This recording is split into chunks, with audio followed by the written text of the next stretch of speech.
Hi, this is Divya. I'm your virtual librarian from the Reader's Tribe, and today I'm going to tell you the story of three siblings who discovered an ancient mansion that contained creatures that seek to murder them and their family. Now, the story that I'm talking about is Spiderwick Chronicles. Alright, Spiderwick Chronicles is about three siblings, basically Mallory, who's the eldest sister, and Jared and Simon are two younger twin brothers. Okay, now these three actually have to move from New York City, where they're based, and all their friends and family are, to the middle of nowhere, to the middle, literally of the middle of a forest, in an ancient mansion which looks like essentially what you see as a horror mansion is what where they were living. Okay, now I think anyone would be excited to go to a place like this, but living there is a whole different story. Either way, now these kids move in and everything seems okay, but the problem is that the moment they step in, they feel like someone is constantly watching them. There are eyes at the back of their neck, and they don't know what to do with it. They can't tell anyone, and so they just kind of set about their work. Now, because they have a lot of time and they don't have any neighbors, they don't have any friends, the three of them set about running around the house and discovering different parts of the house, because obviously an old house like this contains studies, it contains secret rooms, ladders, secret lifts, and they actually come upon a secret lift, which is basically the dumbwaiter. Now, the dumbwaiter is a lift that was used to transport food from the lower part, basically the kitchen, to the highest study. And because they realize there are certain rooms that they cannot find doors to, obviously Mallory, being the elder sister, pushes the one of her younger brothers into the dumbwaiter, and they force him to go up to the study.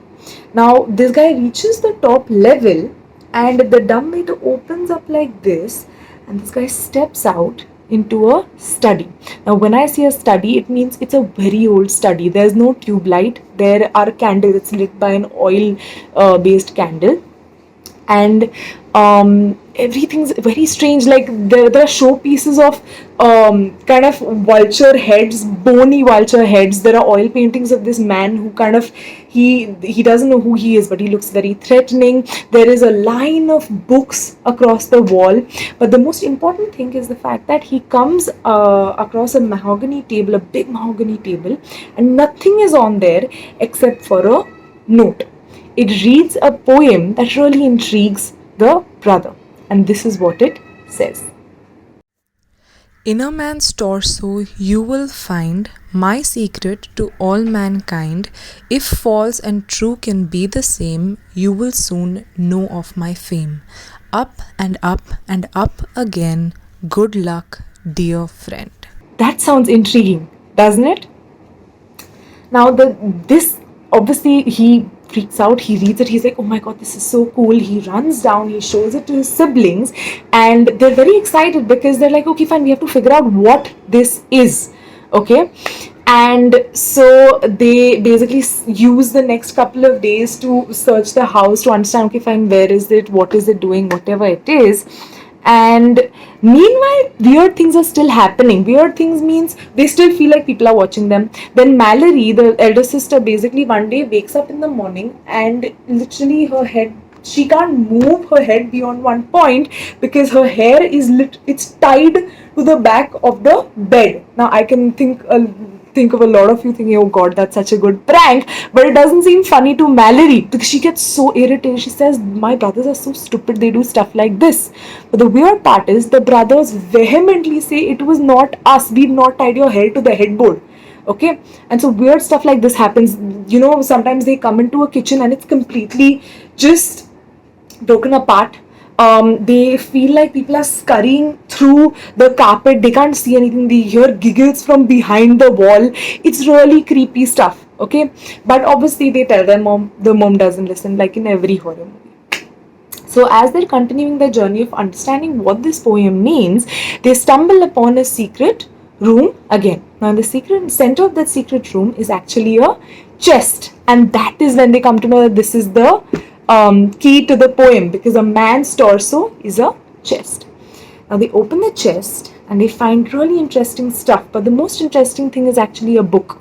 Okay, now it's handwritten. It seems to have been written by one of the people who actually lived in the house, and he has actually chronicled the stories of different magical creatures. So basically, he's describing pixies, he's describing bogarts, he's describing different magical creatures that obviously, they're imaginary.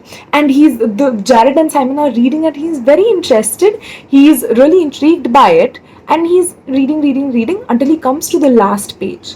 And do you know what the last page says? Each of the creatures I have spoken about in this book actually exist, and the reader of this book must be wary of them.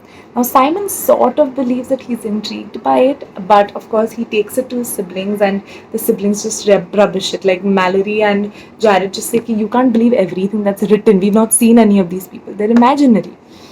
And everything seems relatively normal until one day Simon actually comes across one of the creatures. He comes across a bogart. Now, anyone who's read Harry Potter will think a bogart is basically kind of a ghost that resembles all your worst fears.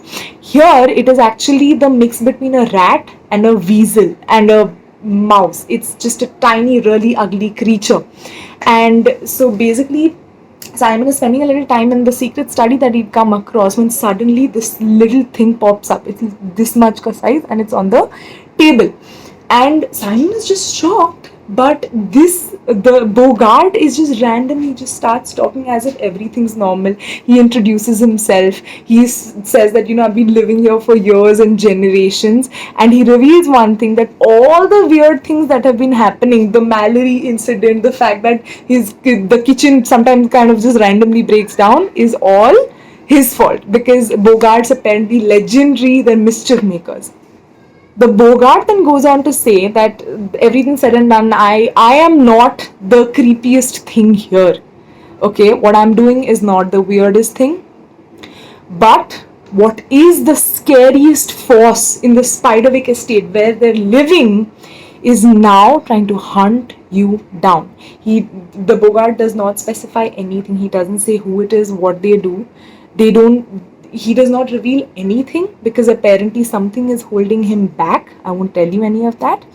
But he reveals that Simon, Jared, and Mallory and their mom need to leave ASAP because these creatures will not stop until they are not there anymore, which basically means death. Okay, now I'm going to stop right here. I'm not going to tell you anything more. This is an extremely exciting story, and the best part about this story is the fact that it is very short. So it's a series of 5 to 6 books, and it's filled with pictures, it is filled with illustrations, very simple language, very easy to read, and it is filled with adventure. It is filled with the best mystery that you will read in a long time. Anyone who likes Harry Potter, anyone who likes Famous Five, Secret Seven, you will fall in love with Spiderwick Chronicles because it's the mixture of two. So this is great for grades 3 onwards. It's very easy to read. You can pick it up wherever you want, Amazon, Flipkart, whatever. And that's the story for today. I hope this sounds interesting, and I hope you check it out. Let me know if you need more recommendations, and let me know how you like it. All right, I'll be back soon with another set of recommendations for you, and I hope you keep reading. Stay safe and keep reading.